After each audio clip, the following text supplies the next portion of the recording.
lo que busca es evaluar y percibir las emociones. Nosotros lo percibimos a la hora que vemos a los pacientes en la consulta.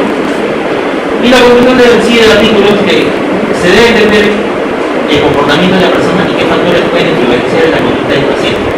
También se debe abordar al paciente de manera personalizada, de tal manera que se pueda cumplir con una conducta más en entendimiento. No todos los pacientes que recibimos nos piensan igual, no actúan igual. Es como una receta de cocina. Nosotros tenemos que adaptar cada punto, saber cómo llegar a cada paciente de manera distinta. Entonces, también me puse a pensar, nosotros, en mi caso personal, estoy en fase de aprendizaje. Entonces, yo pertenezco a un posgrado de calificante. Yo sé que no es lo mismo atender en un servicio que atender en manera privada. Entonces, en este artículo de Oliveri y Costa, colaboradores del 2012, definen compliance a las acciones que el paciente, según a las acciones que se le indica el paciente que realiza. Y esa es la definición actual de la primera entonces que está dentro del necesario. Este estudio se hizo en Belo Horizonte, Brasil, donde evaluaron el estado periotal, la progresión de la enfermedad, la pérdida de dientes y la influencia de predictores de riesgo. Dentro de los pacientes se cogieron pacientes que se les hizo terapia quirúrgica y no quirúrgica, y se les hizo mantenimiento, se les hizo una evaluación, donde evaluaron se les hizo restricción general y se les hizo un índice, se tomó el índice de TAC. Dentro de lo que refiere el artículo, aparte acá dice que el compliance es una extensión de la terapia periodontal, porque no solamente nosotros hacemos la parte mecánica, pero también tenemos que seguir a más, no solamente es fase inicial, tenemos que ir a esa parte de mantenimiento. Por lo que también dice que esta fase de compliance se da inmediatamente después de la terapia periodontal. Y la finalidad es minimizar la progresión de la enfermedad. En ambas gingivitis o periodontitis, aunque de ahí debí cambiar el gingivitis por enfermedad gingival, ya que ahora asistís. Bueno, dentro del mantenimiento de la terapia periodontal comprende los siguientes factores de riesgo: el comportamiento, la variable de riesgo social, sin fumar, la variable de riesgo cultural y la variable de riesgo socioeconómico. Y este estudio se hizo un seguimiento de 12 meses, donde en sí se evaluó el estado periodontal en práctica privada y en la escuela dental. El diagnóstico que tenían que tener estos pacientes eran de periodontitis moderada severa. En la práctica privada se tomaron 150 pacientes, de los cuales estos pacientes en Brasil tenían que tener grado de instrucción máximo hasta el 11º grado, mayor más del 11º grado, y el salario mínimo de Brasil es $340, donde estos pacientes, para que estén en la práctica privada, tenían que ganar 5 veces más de eso. Y dentro de la escuela dental se tomaron 138 pacientes, donde tenían que tener un grado de instrucción máximo hasta el 11º grado y ganar menos de 3 veces el salario mínimo, que es $340 por mes. Dentro del criterio de inclusión se tomó tenía que tener un diagnóstico de periodontitis crónica moderada severa, unas bolsas mayores a 4 milímetros, pérdida de inserción mayor a 3, grado de sondaje, supuración, pérdida ósea y una terapia periodontal completa no mayor por 4 meses y mayor más de 14 hectáreas. El criterio de inclusión es el embarazo, lactancia, enfermedad autoinmune, enfermedad gingival, estén tomando antibióticos y que no cumplen con enfermedades.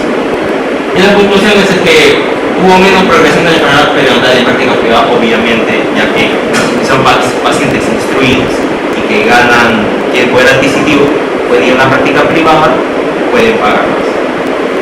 Pero eso también depende de cada colegio, como el aborto. Y el éxito de mantenimiento periodontal va a depender de los factores de la terapia periodontal. Eso es cierto, ya que hay distintos factores que pueden influenciar en la manera de pensar del paciente y si están motivados o no motivados. En nombre de la Universidad Cayetano Heredia, gracias por la organización de la doctora Pareja, por haberme aceptado como miembro, y entonces son fotos de los presidentes y docentes. Gracias.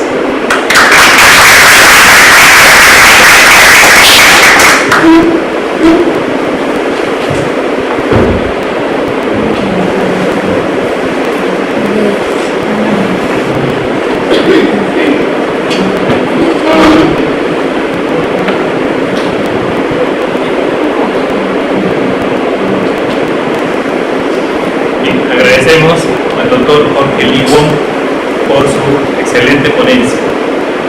A continuación, tengo el agrado de presentarles al siguiente expositor.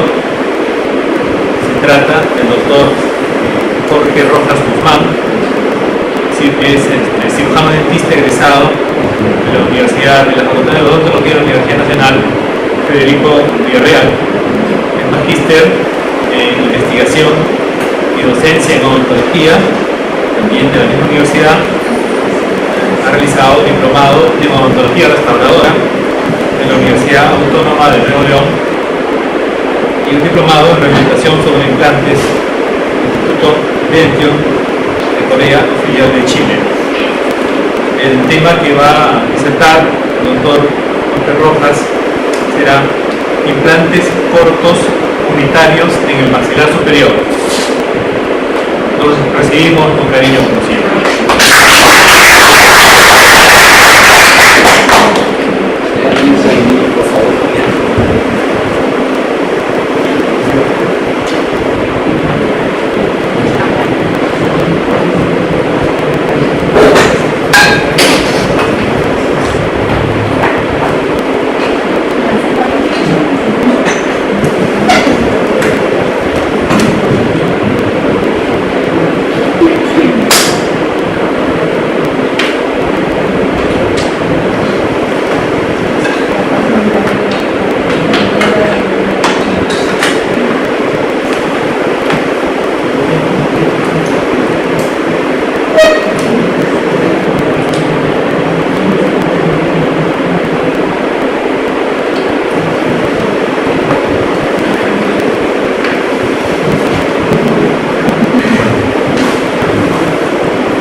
Egresado de la Universidad Peruana Cayetano Heredia, especialista en periodoncia de implantes en la misma universidad. Es profesor del área de periodoncia e implantes de la Universidad Cayetano Heredia y es maestrando en epidemiología clínica de la Facultad de Medicina de la Universidad Peruana Cayetano Heredia. El tema que va a exponer el doctor Manuel Ceballos es epidemiología de la enfermedad periodontal. Así que lo recibimos con un fuerte aplauso.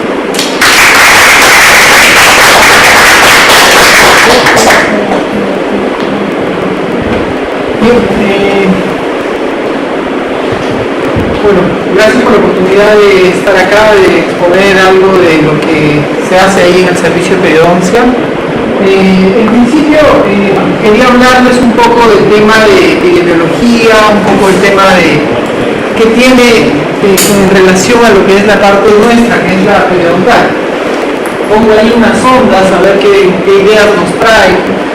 Lo primero que se me ocurre cuando veo una sonda es que voy a medir una bolsa periodontal, ¿no? Entonces, sí, efectivamente las mido eso en una boca, mido eso en un diente, quizá en un solo lado de un diente.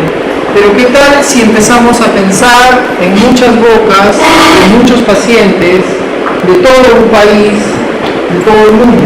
Entonces ahí las cosas empiezan a tomar otro sentido, a cambiar su forma de interpretarlas. Hay situaciones en las cuales a veces nosotros nos ponemos en una encrucijada cuando viene algún paciente y tenemos que dar algún tratamiento. Mucha de la literatura que viene hacia nosotros, la abundante literatura que viene, muchas veces no es digerible porque viene con mucha información muy técnica quizá, muy complicada, muchos datos estadísticos que a veces no logramos entender.